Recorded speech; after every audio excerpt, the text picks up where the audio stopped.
Hello people of YouTube, my name is JD Shadow. This is a special report, your news and views program about geek gaming culture on YouTube. Coming up in the show today, Capcom reveals its DLC plans for Street Fighter 5, and they are very pro-consumer, and Bethesda is willing to revisit the paid mod controversy after the release of Fallout 4, which could be a bit anti-consumer. All of this is coming your way on the special report, which starts right about now.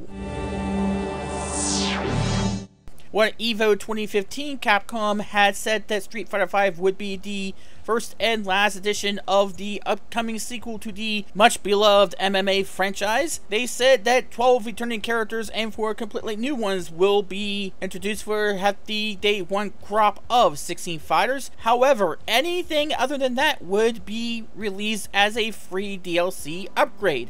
In a statement that Capcom sent to IGN, they said that any and all balance changes will be completely free, and you will never be required to buy a newer version of Street Fighter 5 in order to keep up with the current meta and player base. Furthermore, any new characters that Capcom adds would be added bit by bit over time instead of all at once as it was with previous versions. You would be able to use something called fight money, which is an in-game currency that people would be able to get by, I would assume, fighting and winning matches online and stuff like that. Alternatively, you can have something called Zenny, which you can purchase with real money in order to unlock these characters automatically. However, they had said that there is going to be no further version of Street Fighter 5 as there were with Street Fighter 4 with the Turbo, Super, Ultra style content progression that has been seen in previous installments. Well, they didn't completely get rid of the pay to get new characters model. However, they did give a pay to skip model, more along the lines of that, more along the lines of what they do with Facebook games, in which you can get friends in order to give you patches to the next area, or you can just skip with real world currency. Now, the actual conversion between fight money and actual dollar has yet to be confirmed according to IGN, though I'm kind of on the fence about this. They have to make sure that it is a fair trade-off to where both would be equally interesting and more valuable to the player. As it stands now, you could probably have it to where fight money would cost you an arm and a leg, literally, in order to get even $1 worth of it, as opposed to taking, say, $10 of your actual paycheck and getting Zenny in order to unlock that particular character in order to just play him right off the bat. The in-game currency model does seem nice. It does seem like a fair trade-off, but we do not know how much the actual dollar to fight money conversion is going to be, and that's going to maybe make a few people a bit squeamish about just what exactly Capcom's going to be trying to pull here. Fortunately, it does seem as though the Turbo, Ultra, and whatever else itineration you want to put out there is now gone. They're going to release free DLC packs, and that basically means that we might see the end of Day 1 DLC. We might see the end of content that Capcom tries to make you pay for extra, which is already on the disc to begin with and locked out unless you buy it after you already bought a $60 game, as we found out that Capcom did before. And it seems as though this is a direct response to what had happened in that particular exchange. It does seem as though Capcom is answering that controversy with this sort of tactic. However, again, we have to figure out whether or not the fight money is going to be an attractive bargain for players, as opposed to what the Zenny and the buy to skip model is going to be like, and how fair it is going to be. You can't just make somebody fight a million matches to get 10 fight dollars, which a character would cost 100 fight dollars, and then have it cost enough Zenny to where all you have to do is pay, say, $10 and then get that character right off the bat. Now, $10, I am just saying that arbitrarily. We do not know how much Zenny is going to cost you. They have not said that quite yet, and they have not said which characters are going to be implemented outside of the 8 that we already know, which includes Ryu, Ken, and Birdie, among others that they showed at SGCC 2015. They have to make sure that those characters are going to be attractive right off the bat, and then after that they add interesting characters, which makes people want to get them. But then again, they want to make sure that these particular characters are worth the time and effort in order to either get them through the fight money system or to get them through Zen. They can't just be throwaway characters. They have to be well-balanced characters that actually matter in the Street Fighter world. They have to be characters that actually make people want to buy them, that make people want. Now, the other thing that people might suspect is that maybe Capcom has the capacity to do this now that they have said that Street Fighter V is going to be a PS4 and PC exclusive, which I think that is somewhat of the case because maybe Sony paid a lot of money in order to get the beta for this particular title. Now, maybe people said that, okay, people were cheering about Street Fighter V being the PS4 exclusive, but they seem really pissed off that Rise of the Tomb Raider is an Xbox One exclusive. Now, I have an answer to that. When we saw Rise of the Tomb Raider come out and they said it's going to be an Xbox One exclusive, there really was no reason for Crystal Dynamics to make that an Xbox One exclusive other than the fact that maybe Microsoft came into the offices with a good load of cash. There was really no developmental benefit that Crystal Dynamics has in order to make that Xbox One exclusive. There was really no additional benefit, no additional technical benefit for Crystal Dynamics in order to make that an Xbox One exclusive. That was merely a financial decision. And no matter how much you try to slice that, the fact remains that there was really no technical reason for the developers to go along that route. Now, when it comes to Street Fighter V, there was a bit of a different situation. We do know how well Microsoft deals with cross-platform play among people who play games on the PS4 or on the PC.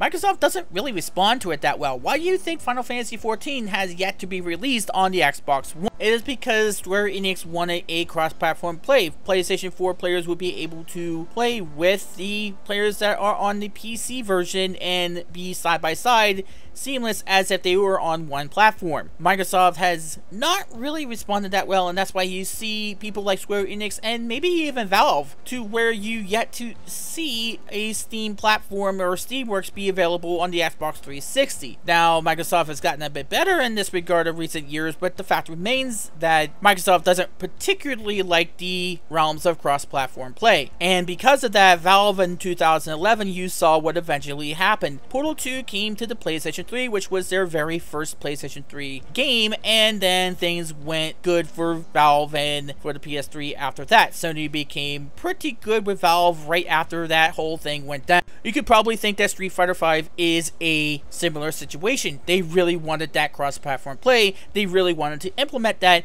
but because Microsoft might not be that willing to implement it onto their system or let other game companies put it onto the Xbox One or the Xbox 360, instead of just trying to release a gimped version of the game, they decided to not release it on that system at all.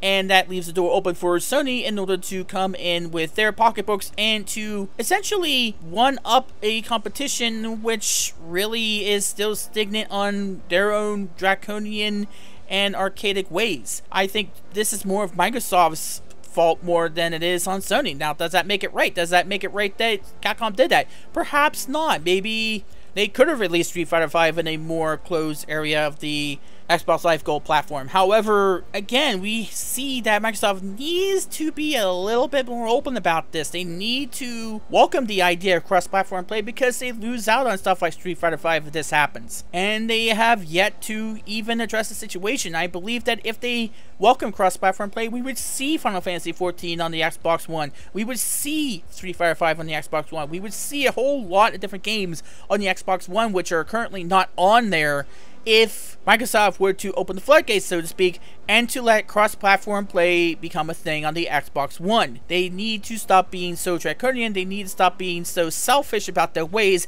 and to just let this go. You would get a lot more games, and you would have the gaming community become a lot more together if you would just let this happen instead of trying to make your own little club out of your Xbox Live Gold platform. But be it as it may, the bottom line is that this is sort of pro-consumer from Capcom. Let's just hope that it becomes a fair trade-off between the fight money and the Zendy, because it could be just a lost cause if it is not a fair trade-off. And even if it is not, this is still a step in the right direction by Capcom in order to address the concerns that happened in their past. Let's hope it continues for Capcom, because we are tired of DLC that we have to pay for that seems to be already on the discs just locked up somewhere.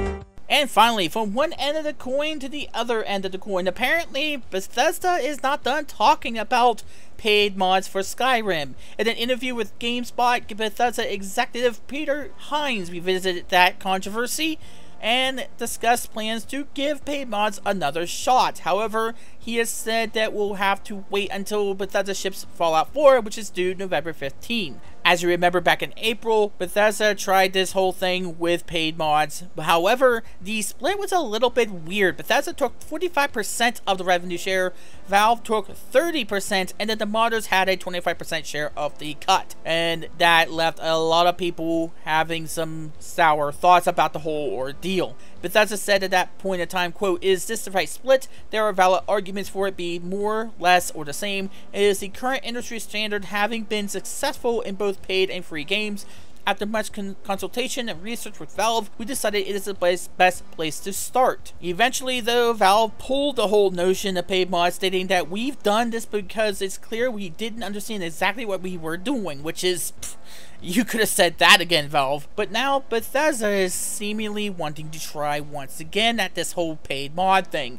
And Hines confirmed that Bethesda still fully expects a cut of the profits that these come back, and it's fair to think that they are aiming for a significant one, according to iDigital Times, who had this story up on their website. "Our belief is," Hines said, quote, we made the game you're making a thing for, so just like anything else, there is some kind of involvement that we're going to have in that." He goes on to say that he is still optimistic about the entire concept, saying, quote, "I think our stance on it is we're going to reevaluate it going forward. I think we feel that there is a case to be made that people who spend a lot of time working on mods ought to be able to have a way of monetizing what they're doing." Now, the argument can probably be made that modders work a ton of hours trying to get these mods out there, and because of that, they could be entitled to some compensation for their work. And I gotta say, I kind of agree up to a point, to where some modders who work tireless hours in order to create these mods should have some compensation. The problem is a little bit twofold to me, because it does seem as though it is both how much is a fair trade in order to get these mods if they were able to become a paid mod, and second of all, what does Bethesda's cut mean? Because it does seem as though it's going to be a significant margin if Bethesda seems to want to try this out. In my whole estimation, a modder should have the right to do that if they so desire. However, they should not be forced into a situation in which they are forced to make somebody pay for a particular mod. If they want to put it out there for free, they should have the right to put it out there for free. If they want to make somebody pay for it, then they should have the right to do that, but they damn well better have a damn good mod in order to justify the cost of whatever they want to put out there. And it has to be a fair trade-off. You can't just expect to do what Bethesda did with Horse Armor and expect to just get away with it. You got to have a fair trade-off. You have to have a damn good mod in which justifies the price tag that you're willing to put there for it. And then comes the notion of, okay, if they're going to allow paid mods to come up onto the service, if your whole mod was free, and then you decide that you want to make somebody pay for it, what happens to the updates to the mod? Now they're not going to get any updates, and you're going to be having to pay a good amount of money in order to get a mod that might just break your entire game. You have to be careful about that sort of thing, and what happens when and if a game breaks because of a mod that you put out there as a mod. Not to mention if the game gets a patch or update that changes some of the API or the coding of the game, and then all of a sudden that particular mod does not work with the game, which was free before this whole thing went about. What happens to you? Are you kind of out of luck? Especially when a modder overprices a particular mod, there has to be some correlation there. There has to be some sort of safeguard that protects the consumer if this comes out. If Bethesda goes through with this, and there is much to believe that they're going to,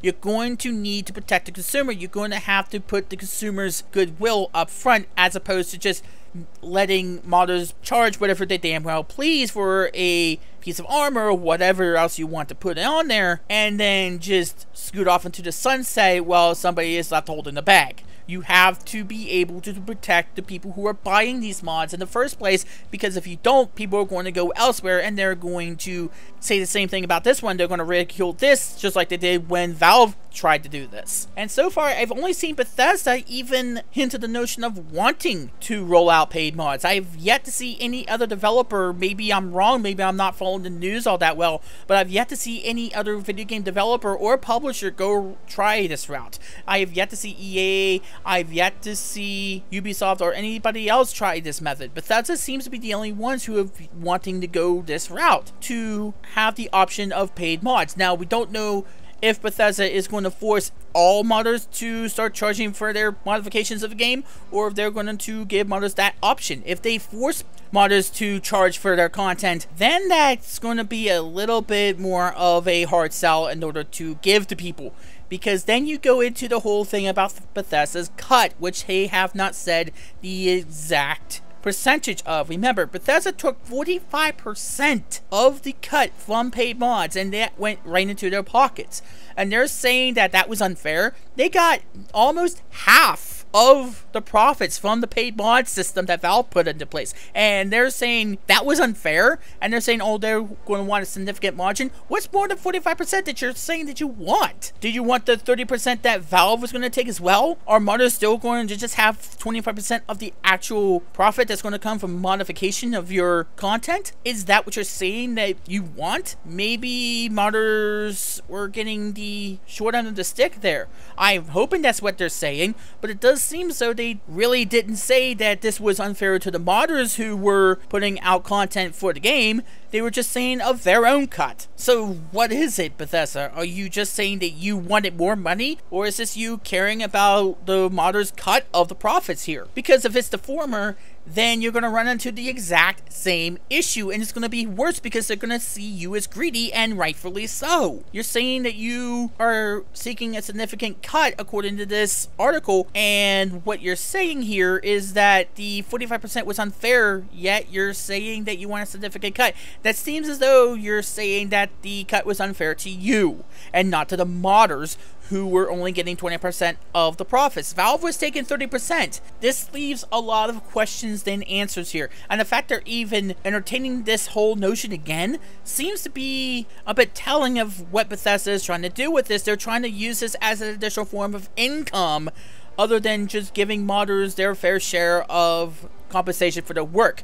And this is going to be even twofold if Bethesda wants to make modders charge for their content. Modders should have the right to charge people for their content if they want to. They shouldn't be forced into it. If they want to give stuff out for free, they should be more than willing to do that. They should be able to do that. They should be able to, as long as the price is fair, charge for their work and get some compensation for it. But they should be forced into it, especially in this system in which Bethesda seems to be taking more than 45% of the share of the profits. If this story that Bethesda thought 45% of the profits for their end is fair, and they didn't even consider the modders' cut of this profit, they just said, we made the game you're making a thing for. What does that even mean, Bethesda? What the hell does that even mean? Does that mean that you want modders to say, hey, we're going to charge for your content, and then we're going to give 3/4 of our profit to you because, hey, we're making something out of your game, and they only get